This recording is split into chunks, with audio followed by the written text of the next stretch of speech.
All right, good afternoon, everyone, and welcome to the last presentation for the day, which is basically the outcome of my PhD thesis that I will defend next Tuesday.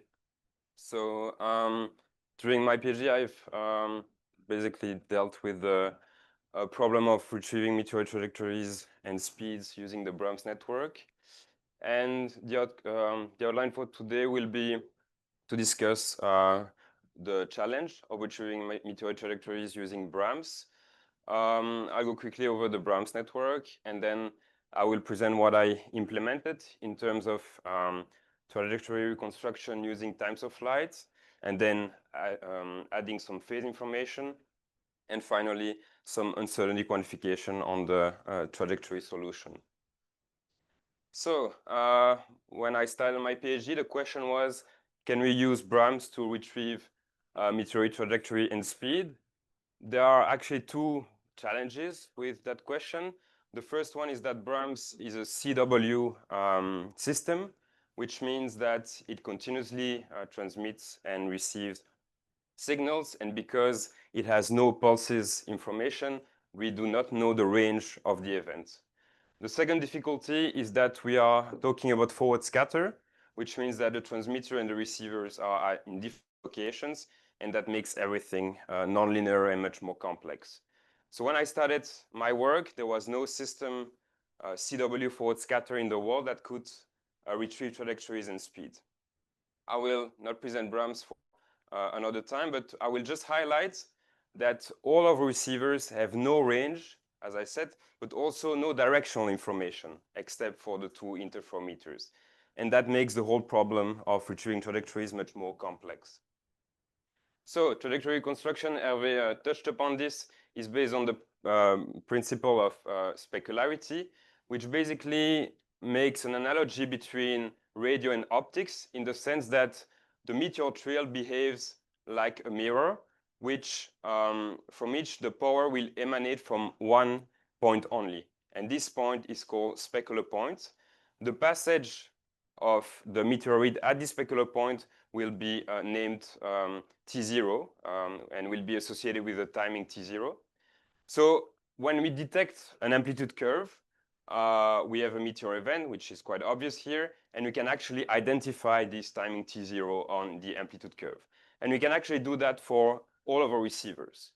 So what we do is that we use specularity, and we use the fact that our receivers are at different locations on the ground.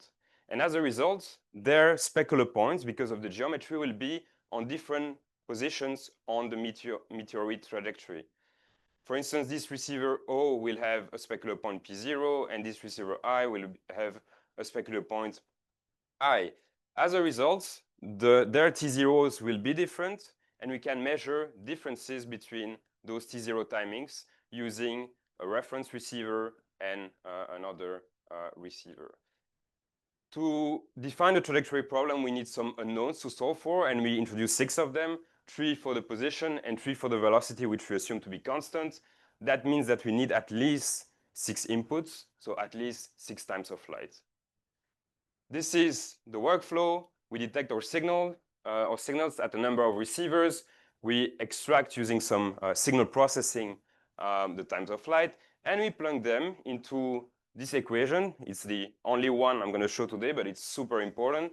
This is basically weighted least square feet, which basically compares the observation with the model of specularity using some weighted uncertainties. And so we plug our measurements into that, and we try to minimize that cost function, which will give us the most probable trajectory, which is described by this solution vector here. What happens is that when you use synthetic data without any measurement errors, it works perfectly, like to very good accuracy, so the solver works. But the problem is that this problem is, by its mathematical nature, it's very ill-conditioned, meaning that a small measurement error leads to a completely corrupt solution. And this is basically what I discussed in my first PhD paper. So that raises the question of, okay, how can we overcome that problem? Well, we need some more data. We need some more measurements. We've used the times of flight, which come from the amplitude curve, and we will try to complement that with what we call the pre-t0 phase. To understand it, I introduce here the Cornus spiral. The Cornus spiral basically describes the behavior of your radio meteor echo.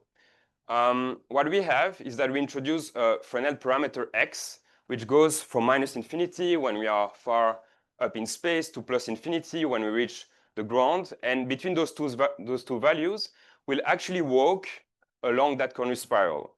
And what's very interesting about this spiral is that this arrow here in black indicates both the amplitude and the phase of the echo. So its length is the amplitude and its inclination is the phase. And so we can link, we can have a theoretical behavior of both the amplitude and the phase at each position along the trajectory. So what we do regarding the fact that we explode here the phase, we measure a phase, we use this model of Cornus spiral. That gives us a position along the trajectory, which we can take the slope, and then if we add some geometry information, we get the speed. So from the phase of the echo, we can get the speed. This is illustrated here. We have a phase curve as a function of time. We use this model, put some geometry into the mix. That gives us a distance as a function of time, and we make a linear fit on that, which gives us the meteoroid speed, and which is actually in very good agreement with optical measurements. So this was a method which was originally developed for backscatter radars, but I've extended it to forward scatter CW systems. And as I said, it gives us a new constraint on the trajectory and the speed. Now, to validate all of that, we need to compare our radio reconstruction with optical data. And for that, I used 10 trajectories at different dates from 2020, 2025. We have different velocities given by the optical. And we can also see here in the last two columns that depending on the event, we have a lot of, we have sometimes a lot of stations which detect the event in the radio wall, but sometimes we have much less stations, which is basically depending on the geometry and the signal to noise ratio of the event. But what it gives is that when we compare radio with optics, well, we obtain very interesting results, because in blue you see the results using times of flight only, and with the green stars we see the results using in addition the phase information, and we see that we are in logarithmic scale. And for instance, if we look at the speed, relative speed error, we gain almost an order of magnitude of precision. So pre-t0 brings a lot of improvement. The altitude is always within 10 kilometers, which is, it is what it is. But what's very interesting is that the velocity is very good, and the inclination is also quite nice. Now, this is a point-by-point comparison. In practice, we want to have some uncertainties on the results we obtain with the radio without having always to refer to the optical validation. So actually, when we added phase information, we have this new cost function, which has one term for the time of flight and one term for the phase. So what we would like, as I said, is to get uncertainties on the outputs, but for that, we need uncertainties on the inputs, on our times of flight and pre-t0 speed. I will just quickly talk about how I computed that on the time of flight. As I said, time of flight is just a difference of two specular timings t0. So the uncertainty on this time of flight will be a function of the uncertainty on the identification of the t0 timings. We assume that this uncertainty depends on the behavior of the amplitude curve, so its rise time and how noisy the signal is. And we use some simulations to get this sigma on the t0 as a function of those two parameters. So we select a rise time, we generate a perfect echo using the Cornus spiral, and then we add some noise, a noise series with a given noise level. We process it, extract one t0. We do the same with another noise series with the same signal to noise ratio, and we get another t0, and we do that tens of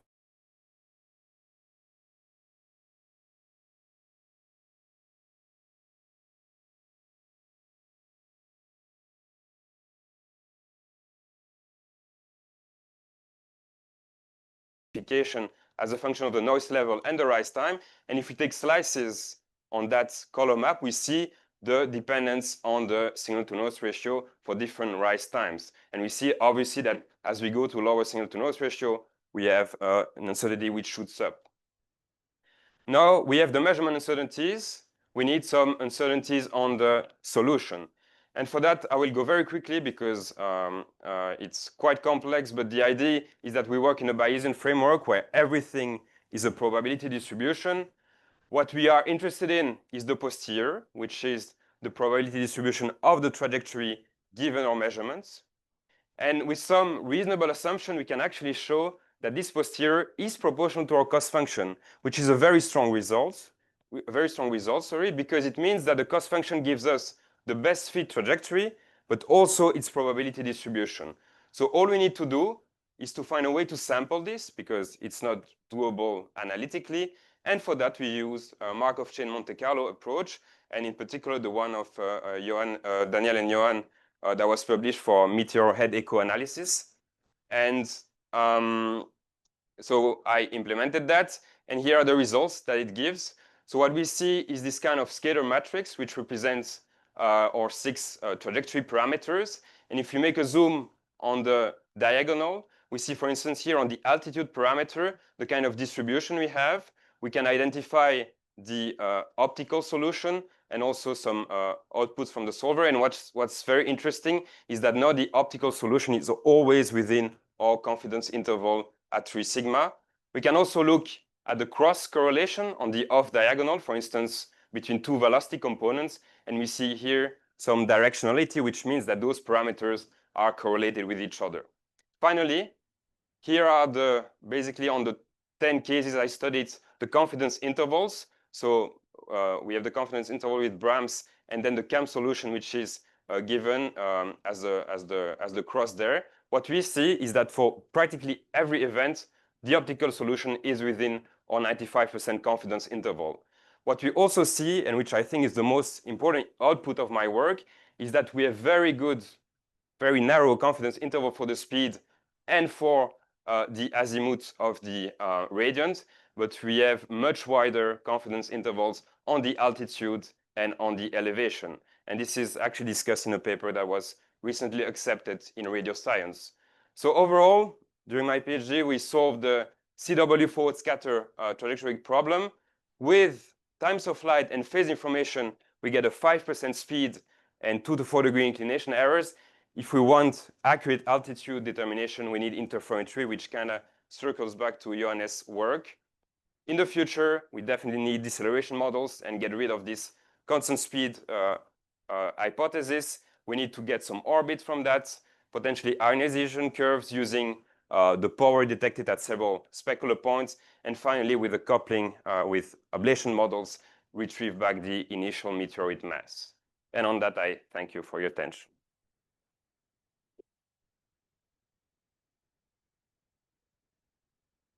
Thank you, Joachim. This is impressive work. Are there any questions in the room?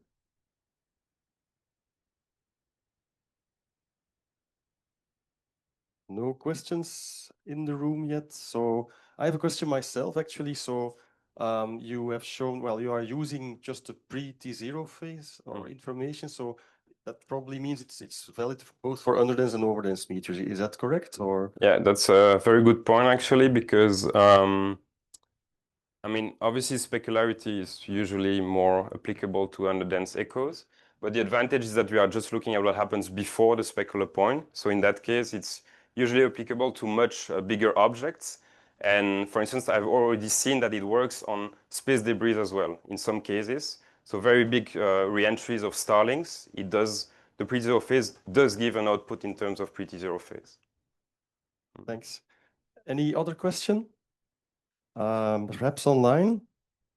Any questions online? It does not seem so. So last chance for a question in the room. Herve, I thought you wanted to mention something still? No? Yeah. Especially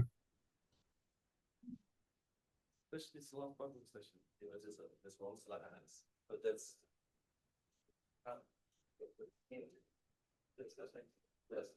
yeah, sure.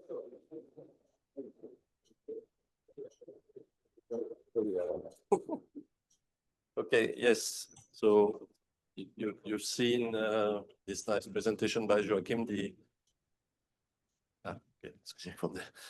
You have seen the very nice work that Joachim has done during his PhD. So now he's going somewhere else. But the good news is that we have an open position right now.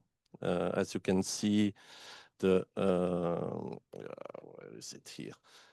Deadline for applications is in about 10 days, let's say. And so this is a PhD position for 4 years.